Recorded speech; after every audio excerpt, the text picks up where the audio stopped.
King 1, the Golden Harp, Bird Rock. There was no way of telling whether they were deep inside Craig Adran, or had walked through the grey rocky doors into another place and time. It did not matter to Will. Exhilaration was pulsing through him. In this, the true beginning of his first full quest as an old one. Turning to look back, he saw without surprise that the doors through which they had come were no longer there.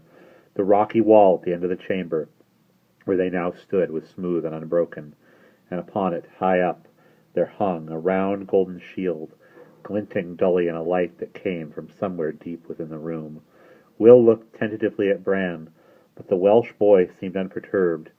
His pale face was oddly vulnerable without its protective glasses, but Will could read no expression in the cat-like eyes. He felt once more an intense curiosity about this strange boy with no color in him, born into the dark, haunted valley, mortal, and yet also a creature foreknown by the Old One centuries before. How was it that he, Will, an Old One himself, could sense so little of Bran's nature? "You okay?" he said. "I'm all right," said Bran. He was looking up at the walls beyond Will. "Do," he said softly. "Beautiful. Look at those." It was a long, empty room. On its walls hung 4 tapestries, 2 to each side, their rich colors so deeply gleaming that they seemed to shimmer in the half-light, like the golden shield. Will blinked in recognition at the images embroidered there, rich as stained glass, a silver unicorn, a field of red roses, a glowing golden sun. All the light in the room seemed, he saw now, to come from only one flame. In an iron holder, jutting from the stone wall near the end of the room, a single tremendous candle stood. It was several feet high, and it burned with a white, unwavering flame of intense brilliance. The long shadow of the candle lay over wall and floor, motionless, undancing. Its stillness, Will realized, was the stillness of the high magic, a power beyond light or dark or any allegiance, the strongest and most remote force in the universe, which soon, in this place, he and Bran must face. There was a faint whistling whine at his side, scarcely audible. He looked down and saw the dog, Caffel, gazing backward at Bran. Will said softly, "Go on, then." The dog's cold nose nudged his hand, and Caffel turned and trotted briskly back to his master, waving his tail. Bran thrust his fingers into the fur of the dog's head in a quick, fierce affection. And Will knew that for all his calm appearance, there was, in his mind, an uncertainty approaching panic, which Caffel had sensed and sought to reassure. Will felt a quick tug of sympathy for Bran. But there was no time for explanations. He knew he must trust his instinctive feelings, that, in the last resort, the strange remoteness always apparent in Bran would prove to be the strangeness of great strength.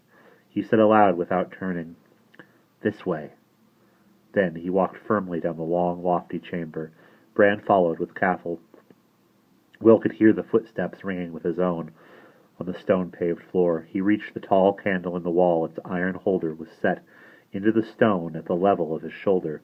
The smooth white sides of the candle reached far higher, high above his head, so that the white flame glowed up there like a bright full moon. Will paused. "First the moon," he said, "then stars, and if all is well, a comet, and then the dust of the stars, and at last the sun." "What?" said Bran. Will glanced across without really seeing. Behind his eyes he was looking into his own mind and memory, not at Bran. Here, in this place, he was an old one, occupied with the affairs of the light. Nothing else had very much relevance. He said, "It is the order of things by which the high magic shall be known, so that none may come within reach of it except by birthright." Bran said, "I still don't know what you're talking about." Then he shook his head in quick nervous apology. "I'm sorry, I didn't mean to sound—" "It doesn't matter," said Will. "Just follow, you'll see." The footsteps rang out again, and then they were at the end of a long room, and there was nothing before them but a blank hole in the floor. Bran peered at it dubiously. Will said, "Do what I do." He sat on the edge of the rough rectangular opening in the floor, and in a few moments he could see a staircase running downwards at a steep angle. Cautiously lowering himself, he found the stairway was narrow and dark. It was like going down into a well. When he put his hand to either side, each hand at once touched rock, and the rock of the roof, too, was very close to his head. He went slowly down. In a moment he'd hear Bran's careful steps following, and the soft scratch of Castle's paws. For a little while the glimmer from the upper chamber reached down after them, casting wavering patterns of shadow on the close walls, but soon even that faded, and there was no light in the star tunnel at all. In its sides Will's fingers found two smooth channels carved to form balustrades, a steadying refuge for the hands of anyone descending. He said quietly, his voice eerily echoing, "Bran, if you put your hands out." "I found them," Bran said, "like banisters, aren't they? Bright idea of somebody's, that." The words were cool, but there was tension between them. Their voices boomed gently in the stairway, muffled as if by mist. Will said, "Go carefully. Go carefully. I may stop in a hurry." He was straining to hear the voice of his instincts. Random images and impressions flickered in and out of his mind. Something was calling him, something close, close. He put out a hand in front of him, just in time to save himself from coming hard up against the blank wall of rock. There was no other stair ahead, only a stony dead end. "What is it?" said Bran behind. "Wait a moment." An instruction was growing inside Will's memory, like an echo from another world. Standing with his feet planted firmly on the last stair, he put the palms of both hands flat against the rough, unseen rock face, bearing their way. And he pushed. At the same time he said certain words in the old speech that came into his mind, and the rock parted, silently as it had when the great doors opened silently on Bird Rock, though no music sounded here. With Bran and Cathal at his heels, Will stepped forward into the faint glow of light that caught him into such wonder that he could only stand and gaze. They were no longer where they had been. They stood somewhere in another time, on the roof of the world.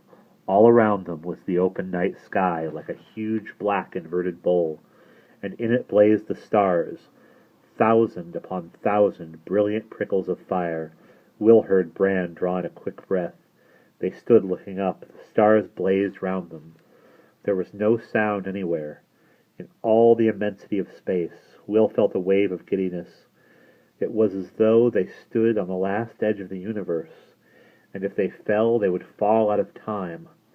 As he gazed about him, gradually he recognized the strange inversion of reality in which they were held. He and Bran were not standing in a timeless dark night observing the stars in the heavens. It was the other way around. They themselves were observed. Every blazing point in that great depthless hemisphere of stars and suns was focused upon them, contemplating, considering, judging. For by following the quest for the Golden Harp, he and Bran were challenging the boundless might of the high magic of the universe. They must stand unprotected before it on their way, and they would be allowed to pass only if they had the right by birth. Under that merciless starlight of infinity, any unrightful challenger would be brushed into nothingness as effortlessly as a man might brush an ant from his sleeve. Will stood waiting. There was nothing else that he could do. He looked for friends in the sky. He found the eagle and the bull, with Aldebaran glowing red, and the Pleiades glimmering. He saw Orion brandish his club high, encouraging, with Betelgeuse and Rigel winking at shoulder and toe.